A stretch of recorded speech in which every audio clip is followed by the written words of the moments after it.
The 40th anniversary of Return of the Jedi has hit theaters, and I gotta say, fam, this is probably one of the most exciting things that I've been a part of.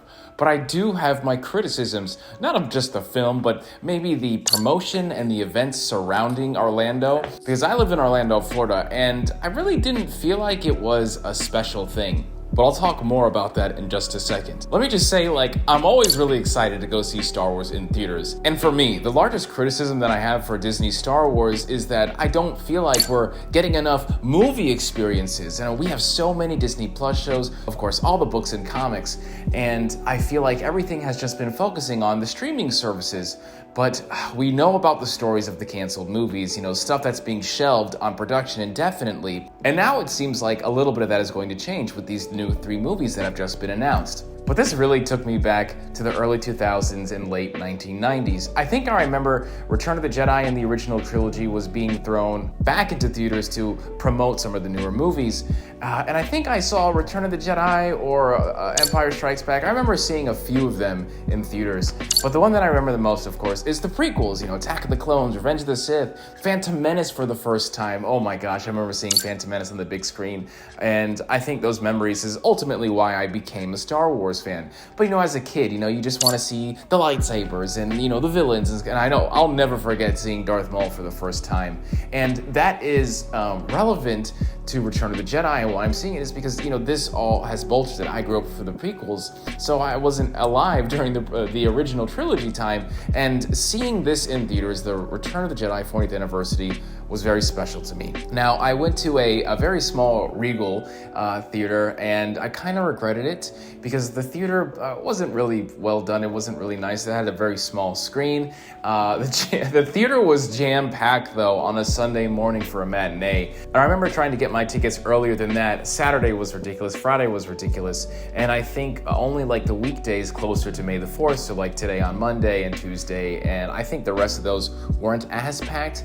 But fam, there was every single fan that you could think of here. Original trilogy, prequel, Disney era, sequels, everybody had their shirt on. A lot of Mandalorian fans, of course. But what I loved to see was just, there was younger generation there. And I'm not talking about 13, 14-year-olds. I'm talking about below the age of 10 with their parents and their family. A lot of dads and their sons or daughters sitting there. And I just love the fact because this is the father and dad, the son and father movie. Luke Skywalker coming back. We're not Revenge of the Jedi, right? As the old t-shirts and the old promotional is. It is Return of the Jedi. And you have that father-son story arc. And I think that's why this movie is so powerful, especially with the tragedy of Anakin Skywalker. And the movie itself is amazing. I think that there are some minor changes, because I think that's what everybody wants to know, right? I remember as soon as this movie started, because the previews didn't have that great of audio, but as soon as this movie started and you see Darth Vader, he arrives on his shuttle into the Death Star, I remember there was this echo, and not an annoying echo. It was as if there was another layer of depth. Some audio engineers, I guess, made it sound like Darth Vader's voice and his breathing was echoing inside the interior of the Death Star hangar, and that was amazing. That entire first conversation when he gets there, and he threatens everybody to, you guys better start working, the Emperor's coming here, and he's not happy with your progress. That I feel like made it more powerful, especially because what's going to happen. You've already seen it, right? It's not the first day you've seen Return of the Jedi. And you're going in there, and it just made the presence of Darth Vader so much more, intimidating, terrifying, and awesome, for a lack of better for words. There was also a lot more sounds, I think, that were relevant to the Death Star. I remember the throne room scenes with Darth Vader, Luke Skywalker, and the Emperor, and there was this humming. It was just an extra layer of ambience that I don't necessarily get to hear when I watch it on Disney Plus or the old DVDs that I have, because I don't have a great sound system. I'm just using my TV. But there's some magic involved with the theater, and it just, made everything so much more intense, high value, I feel like, with everything's going on with the explosions. The explosions looked a lot better. And the other main edit, I guess you could say, or augmentation, was probably the way they altered Anakin Skywalker's look at the end. It's Hayden Christensen. And I feel like before I saw this in theaters, I felt like Anakin Skywalker was looking directly at the camera, but I feel like they tilted his vision and focused it more on where Luke Skywalker was and Leia. I don't know, I don't know if I was just hopped up on all the excitement, but it did make me feel like they moved it so much more where he was focusing on his son and daughter, and that actually made me shed a tear. Like a single tear went down my cheek because I love Anakin Skywalker. He's my favorite. You know, all the Skywalkers are awesome. So I don't know, man. That was magic. That was definitely magic. And if you have not seen it, please go catch it before theaters run out because I don't know, man. This is the time. This is what I love about Star Wars. I feel like they should be doing that with every movie. You know, especially around the time of May. You know, just put them back in there, man. Prequels, everything, sequels. You know, even the one-offs like Rogue One. Get them in there. I really enjoy the fact that people go back to watch this stuff.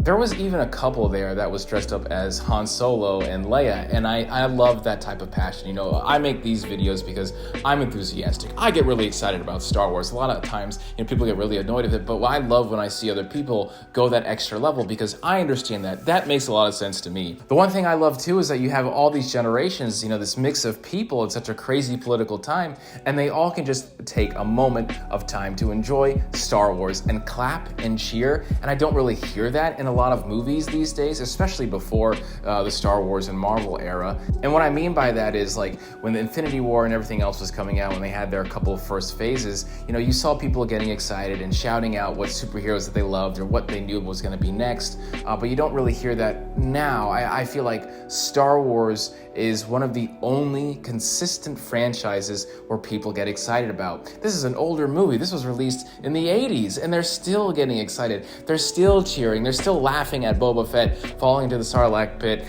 You know, they're still laughing at C-3PO and Han Solo's jokes and Chewbacca. And, you know, they're still cheering. You know, when Darth Vader grabs the Emperor and throws him out, they clap at the end of it. And I really think that says a lot of just the power and the soft influence that Star Wars has around the world. Go check it out, fam. This was amazing, especially for someone like me that wasn't born in that time. The magic is there. The magic is still there. And no matter what anybody says, whatever YouTube channel that you follow, whatever positive or negative creator, Star Wars is alive.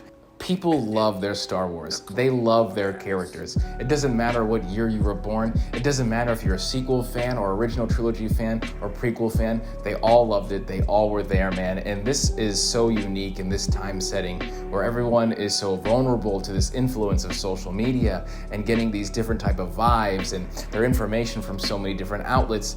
Go to this movie theater. Go find it. Go with your family. Enjoy it. See these fans. Take your brothers and sisters and nephews, you know, educate them on Star Wars, show them what they're missing out on, have a good time. But I'm gonna say some negative stuff here, and it's not anything about the film. So I live in Orlando, Florida, and you know, Orlando, Florida is a pretty big tourist attraction, especially for Disney. And as much as I love Orlando, I feel like there really isn't a great movie theater around here. And the only two that I can think about that are consistent is the one that's in Universal on City Walk and Disney Springs. And those two theaters, in my opinion, have the best consistency with events. I think they're the largest theaters, the cleanest, they have the most staff, so you would expect the highest quality. Some of these other movie theaters are not so great. You know, there's Epic over there on Cimarron, there's Waterford Lakes. They're okay. I don't think they're that great. But even with Disney Springs and Universal, I feel like you'd expect some type of event at Disney Springs. There was nothing. There wasn't even a poster for Return of the Jedi 40th anniversary. Nothing.